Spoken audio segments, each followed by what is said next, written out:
Hi, Chris here. Week 3. This is your week 3 lecture for our course on conflict utilization. All right. If you have not already printed out the 2 hierarchy of needs and the continuum of congregational effectiveness, please do that now.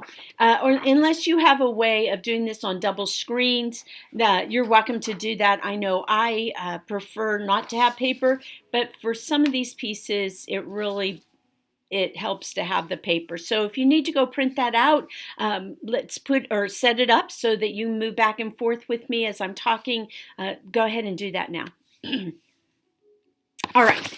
So what we are working on this week is the continuation, actually the culmination of our work on components and analysis. By now, you should have completed your reading for that began last week to where we are. I want to remind you of Maslow's hierarchy of needs and the TB congregational hierarchy of needs, and to say that again, what I know you know, but it really bears saying again. Maslow is personal and individual. This is the individual. The congregational hierarchy of needs is about the congregation. Now, I noticed over and over again this past week when we talked about the conflict in our congregations, we tended to rest on individuals and individual, exchanges between individuals. It's easy to say our congregation, we're here, but because of, or this is, maybe we could say this is a manifestation of that. Maybe we were saying this is an example, but we still were getting caught up in individuals, talking about the needs of those individuals. And again, you got to watch that end of week session for what more I have to say about that. But this week, I really want you to come back to the hierarchy of needs in congregations. I want you to assess your congregation based on its needs. So the next piece, after you listen to the end of week session, is to go back and look at everybody's responses for last week. I want you to go into each cohort. You're not posting. I only want you to read them and read them with your congregation in mind, or with what your responses were. No responding, I just want it back there, because what you're doing this week is coming back and you are going to look at Maslow, but you're going to look at it from your personal point of view. I want you to assess yourself in Maslow, all right? Remember, though, you can move up and you can move down in that pyramid, and that it's that purpose, that coming into your purpose, into Maslow's self-actualization, is where you're trying to get to. What is it that holds you back from doing that? I will give you a personal example. 5 years ago, as many of you know, 5 years ago, my position in regional ministry was taken out. Well, how about we say that? We had a double layer of denominational ministry in the Mid-America region of the Disciples of Christ. And all of the areas were then placed into the region. All the areas went away. So the position I held for 9 years was, I was a regional minister, and I was the area minister for the Northeast area of Mid-America. All of that layer went away. So all of our staff positions went away. Our bank account went away. I learned how to, what you have to do to save files, which files you have to save, what you do with the records of closed churches you've never even heard of, churches 20 years. I have a picture of a church that nobody knows even existed. Who knows where that church was? But we had records from them. We had memorabilia from memorabilia from some of those churches long gone. What do you do with that stuff? How do you honor that? That's, again, a whole other story. But all of that went away. What happened when all that went away was about $60,000 of income plus benefits. And so health care, benefits, pension, all went away. I operated, if you will, in self-actualization. My personal mission statement, my personal purpose, my reason for being here is to equip, empower, encourage. That's my personal mission statement. If you're looking at congregations, thinking about it from a congregational standpoint, why do you exist? For me, equip, empower, encourage. Now the vision, let me pop into vision again. Vision with all of that is how you carry that out in a particular place and time. So when I was area minister, I equipped, empowered, encouraged congregations and their leaders. Right? My focus was on congregations and their leaders. And so I trained my staff to also equip, empower, encourage. That became who we were as an area. So I was operating in a self-actualized way, and I work really hard to work in that. My self-esteem, I've got confidence overall. Usually, I respect others. Others tend to respect me. We're friendship, family, except all of these pieces were in place. But when my position went away, my security went away. The ability to pay mortgage went away.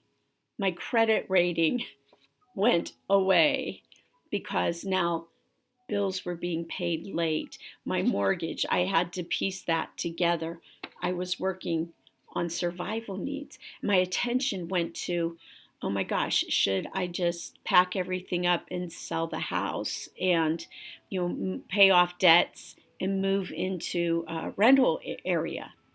Right? Talk about prayer and relying on God. Okay, all of that is a testimony to we still live in this incredible home, and the pieces come together, and I'm starting to rebuild my savings account, and my credit rating is allowing me to buy a car. So I had to look at where I was on Maslow to determine where I can be on my ministry, right?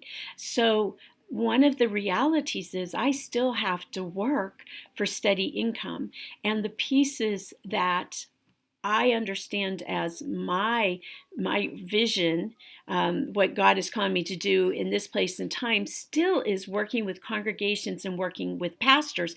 That's why I do this work, teaching, because I know I am making a difference in the lives of at least some students and pastors, and that you all, and not just pastors, lay leaders who are pastors, that in making a difference in your lives, then you will make the difference in the lives of your congregation. That's why I work with the Effective Church Group to do consultations and do coaching, because I am able to equip, empower, and encourage still leaders and pastors. It just, in churches as a whole, it just looks different than it did.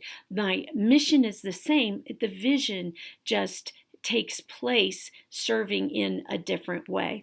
And let me say this, okay, I know I'm still on Maslow here. Let me say this, actually Maslow's over here, that I do not take work and do things where I cannot equip, empower, and encourage. I've gotten to that place where whatever I do, it's got to in some way equip, empower, and encourage people. Okay, so I can still function up here, but what keeps me from fully living this out are survival needs. All right, so I want you to hear that. And think about that for you. Where are you? What holds you back? Or are you fully, like, you're clear about what your mission is and you're doing it? You're just sailing, right? You're here because you need this additional focus to be all you can be, to do all God has created you, to do what Jesus needs you to do. All right. So I want you to look at that. And after now you've looked at or listened to or watched the end of week session, and you've looked at all of the responses from your cohort mates and your classmates, course mates, then I want you to look again at where your church is. How do you want to reassess that? But wait, we're not going to get to that point. I think it's the first question is look at where you are and think about where your church is. And now you have to ask, how am I holding back my church? What is going on in me that gets in the way of helping them? If I'm rested on survival needs, and that's all I can think of, how is that affecting the congregation I serve? And I will tell you that more than likely, not that definitely, but more than likely, it will affect the church. Conversely, it may be the church is healthier. No, I don't want to say healthier, is at a different level than you are. Okay. So you're going to do that. Now, look at your continuum of effectiveness. With this continuum of effectiveness, you can see that there are 5 different layers of church, right? 5 different types of churches. These numbers across the top correspond with the numbers on the congregational hierarchy of needs. Okay? So you cannot be a church that is being all that God has created it or you to be, you all, your church, right? You as a congregation, if you're not a missioning congregation. It just doesn't work that way. And I've had pastors over the years come back and say to me, oh no, my church is a missioning church. And I say, wow, you have your mission and your vision are clear and everything you do is based on that. And they'll say, well, no, we don't really have a mission statement. Don't really need it. Well, hello. If you do not have a mission statement, then you are not able to fulfill it. And a 5 missioning church is a church that is fulfilling its mission. It's transformational. That means it's transforming, changing lives in your community and the county and the world. It's not just about changing lives within your congregation. It's changing those lives, right? So that transforming those lives so that they will be part of transforming the community. A lot of us are involved in civic organizations, and I am not going to get on my soapbox about that right now, but I will say that there are a lot of us that spend more time in our civic organizations than we do in our congregations. I've known pastors that spend hours on the work each week working with I'll just pick on the Optimist Club right now, and again, I want to say my husband was an optimist. He started a chapter of the Optimists in Loganville, Georgia. He was acting up on state level and all that. But he had to call himself into check because he was spending more time doing the outreach work with the Optimists than they were doing in their congregation. And he didn't have the tools. I didn't have the tools. We didn't have the tools then to be able to say, if my congregation isn't missioning, if I'm fulfilling my mission and I'm out there and that's why I'm with the Optimists because I'm transforming lives through them, then we have to say, wait a minute, you are part of your congregation first, but my congregation isn't doing it. That's why I'm doing it with the Optimists. Well, hello, then your church is not transforming lives. Let's just get back and ask, is your church a museum church or is it a maintenance church? Is it stable or declining? Is it all about survival? Is that why you're not doing missioning? Is it just wanting to survive and it's really happy because it's sending some money along the way? Is your past still prominent? Do you talk about your past all the time, but don't really talk about the future? Or how you're getting there, or is your church a moving church? Is it in transition? Does it have programs? Does it do ministries? Do you ask the question, well, wow, how does this ministry? How is this going to bring people in? But you notice, how's it going to bring people in? Maybe so we can make our budget. Maybe so that they'll have a good experience because we really think our worship is good. So it may be slightly growing. It could be stable or declining. And listen, churches don't stay stable, all right? You're going to decline or incline, and keep that in mind. In a transient, a moving church, then plans are made with a future, a sense of the future. We want more children, so we're going to have Vacation Bible School, which, by the way, is not definitely a way to get more children into your church. Other subject. You have a sense of the future possibilities, and you're becoming aware that mission and vision, mission's to be claimed and vision is to be articulated. This is where you're becoming aware, or you could say you are aware, that mission and vision are very important. It's no longer we do this because we've always done it. It's a matter of, why are we doing this? What is our purpose? What do we want to get out of this?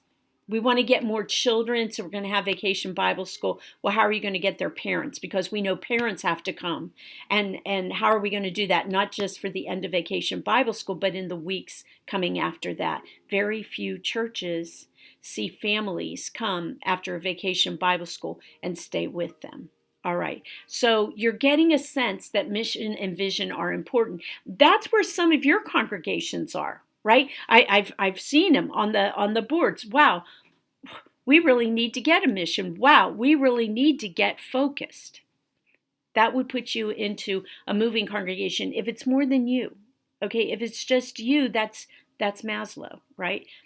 This is about your congregation. So if you want your congregation to become moving as well, you're going to have to be introducing this idea of mission and vision, and that they need to be claimed and articulated. All right. As you get through that, when you get that mission and vision into place, then that's when you become this transitional congregation, a congregation with momentum. Size doesn't matter. Missioning churches, I know missioning churches that have 25 people, and they probably always will have 25 people because their death rate is the same as their birth rate, but more than that, but they're bringing people alongside. People are coming, they're excited, or at least interested. Their interest has been piqued by how they're seeing that church out and about in the community, the difference that church is making, not just in the community, but in the lives of their congregations. That's missioning. But in 4, you're saying, okay, the church does its processes to say, this is our mission, this is our vision. And so now you're sensitive to the present, of course, but you're really moving into your future. Now you're wanting to go from good to great. We're looking at ministry, and remember, ministry then, just like for me, right, as individuals, us, where we're supposed to be, and I hate that word supposed to, some of you know that, but this is a supposed to be, where we're supposed to be is saying, this is why God created me, so this is what I do to fulfill that. In our churches, it's the same way, that what our ministries are, what we do, we always ask, how is that fulfilling our mission and furthering our vision, right? How does that fulfill our mission and further our vision? That is when we are asking those questions and we're planning from that. All ministries and programming, ministerings are done within that mission and vision. And when you're doing that, as they're being developed, as you're looking at what your signature ministry is, as you're evaluating from that point of view, then you move here and to that missioning place. And that's where you're always future or focused with sensitivity to where you are in the present. Your influence, your favor is in and out. It's where your mission and vision guide every decision about ministry development. It's when somebody has an idea for ministry, the first question you ask, how does this fulfill our mission and further our vision? I would like to do, I don't know, I would like to do a new Sunday school class. Great. How will that Sunday school class fit our mission? I want to go to a book study and I say, okay, how will that book study, how will going to that book study allow me to equip, empower, encourage? All right. Okay, you can see, you're going to read this, right? Because now you have to look at the two of these to assess where your congregation is. All right. And again, you can't be a momentum or a missioning church if you don't have a mission and vision in place. So please don't tell me that's where you are. All right. And that would mean that if you don't want, your church is pushing back and says, no, we don't need a mission. We don't need a vision. Well, why is that? Where are they on this hierarchy of needs? Because there's something getting in the way of that. And if you're saying, well, it's not really that important, where are you? Why are you saying that? Are you okay with your church being a museum church? If you are, that's okay. If your church, though, or a church that you're considering going to or you want to be part of is in a momentum or a missioning stage, and you're like totally not there, don't go to that church, please. Don't do it to them, but more importantly, don't do it to yourself, okay? Well, I think that's all I have. I've already kept you for almost 24 minutes, and all I can say more is let me know if you've got questions. I'll see you on the discussion boards. Have a great week. Thank you for all you do. You're amazing. All right, bye-bye.